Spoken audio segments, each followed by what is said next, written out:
a continuation from the previous video.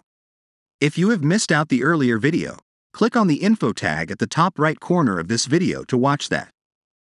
I will also post the link to the playlist in the description section.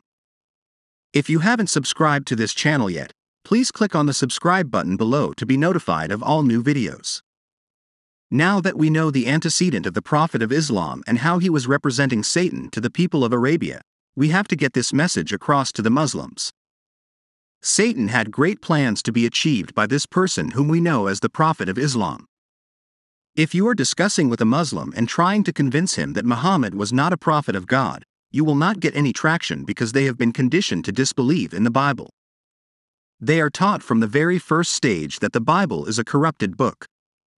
We have discussed the reason for this belief among the Muslims in the first episode.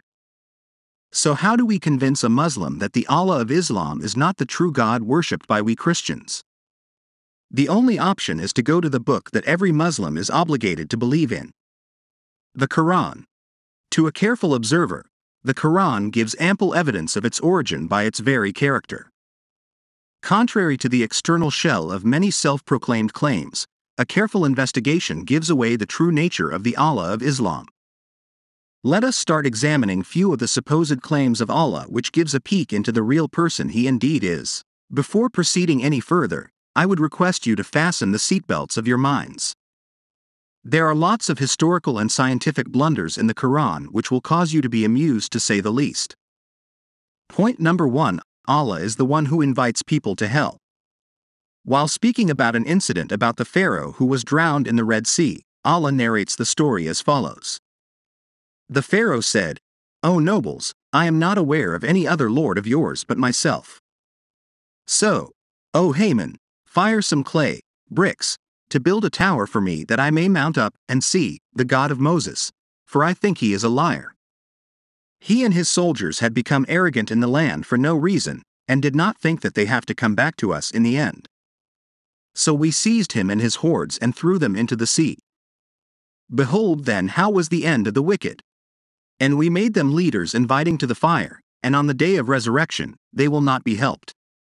These are statements from the Islamic holy book, Quran, chapter 28 to 38-41. With scant regard towards historical events and personalities, he mixes up three biblical stories to create a new hybrid. You can notice that Pharaoh is speaking to Haman of the Book of Esther. And his topic of discussion has an injunction from the Tower of Babel to meet the God of Moses.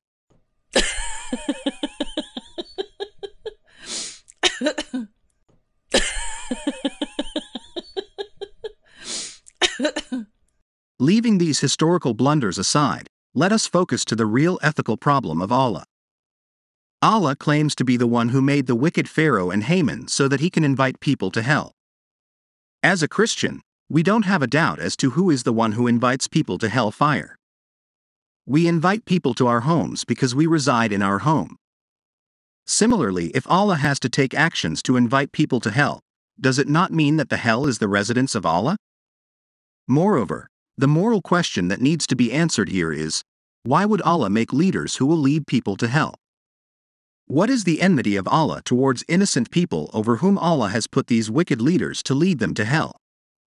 Interestingly, the Quran, chapter 31 to 21, itself exposes Allah when it states that it is Satan who invites people to hell.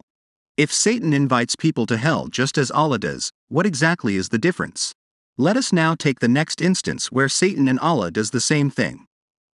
Point number 2: in chapter 27 to 4 of the Quran, Allah boasts of making evil deeds appealing to people so that they may wander blindly.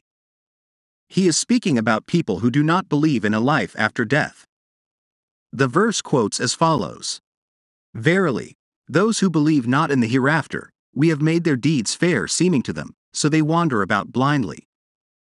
Come to think of it, Allah is initiating an attraction for evil deeds in certain people just because they do not believe in the hereafter. You might wonder what is the joy Allah derives from misleading people. But hold on. The same Quran says the same thing for Satan. Satan too enjoys making evil deeds appealing to people. Read chapter 29:38 and chapter 6:43 where Satan does exactly the same. And, remember, Ad and Thamud. It will be clear to you from their habitations how they were destroyed, for Satan had made their deeds look attractive to them, and turned them away from the path, and yet they were a people of acumen.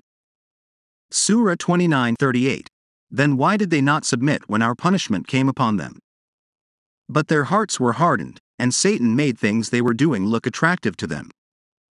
Surah 6:43. This is the second instance where Allah and Satan does exactly the same evil thing which does not line up with the human sense of morality. Ideally speaking, Allah should be doing exactly opposite to the evil deeds of Satan. However, we see an Allah who does exactly what Satan does. How can a good tree produce evil fruit? An evil fruit can come only from an evil tree. What does that tell you about the Allah of Islam? Evaluate for yourselves. Let us move on to the next point. Point number 3. Allah and Satan both leads people to hell. In Surah 19 verse 86, Allah claims to drive people to hell just like how cattle is driven to the water. In Surah 22 verse 4, Satan also beguiles his followers and leads them to hell. How is Allah any different from Satan? Interestingly, in Surah 6 verse 112, Allah claims to tempt people with evil and Satan is his agent to do that. Therefore, we should not be surprised Allah and Satan does exactly the same thing. As of now, we have shown 3 points of convergence of deeds where Satan and Allah does exactly the same thing. Let us move forward to the next point. Point number 4. Allah and Satan encircles those not believing in them, from all sides. The posture is that of an invading army surrounding a besieged city. But Allah surrounds them from all sides. Surah 85 verse 20. Then I, Satan, will come to them from before them and behind them, from their right and from their left, and you will not find most of them as thankful ones.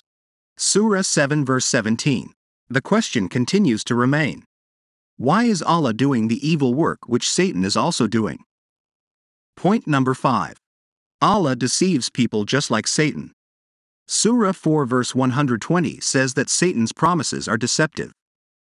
It's not surprising to us. However, what is surprising is that Allah is also deceptive just the same way. Surah 4 verse 142 makes it clear that Allah is a master deceiver. Throughout the Quran, Allah is mentioned as the best of deceivers. For example, Surah 3 verse 54. How come followers of Allah and Muhammad don't ask any question about this deceptive Allah? Why should they think that Allah is God when he does the most dangerous things which we associate with Satan? There are so many other examples in the Quran in which we see Allah doing the same evil work that is done by Satan. For example, Allah's and Satan's followers fight. Both of them terrorize people around them. Both of them are experts in destroying people. They make you forget things. Both of them plots and schemes against others. The list goes on and on. Before concluding this episode, let me summarize what we have understood till now. 1. Muhammad, who was the prophet of Islam, was inspired by a fallen angel to oppose Jesus and introduce a corrupt understanding of Jesus and his gospel. 2. Muhammad was demon-possessed even according to the sources of Islam. 3. The Allah of Islam does exactly evil things which is not expected from God. 4. Quran itself testifies that Satan and Allah does exactly the same thing. Keep watching as we continue this series to understand the true nature of Allah and Muhammad. Many more interesting episodes are on the way.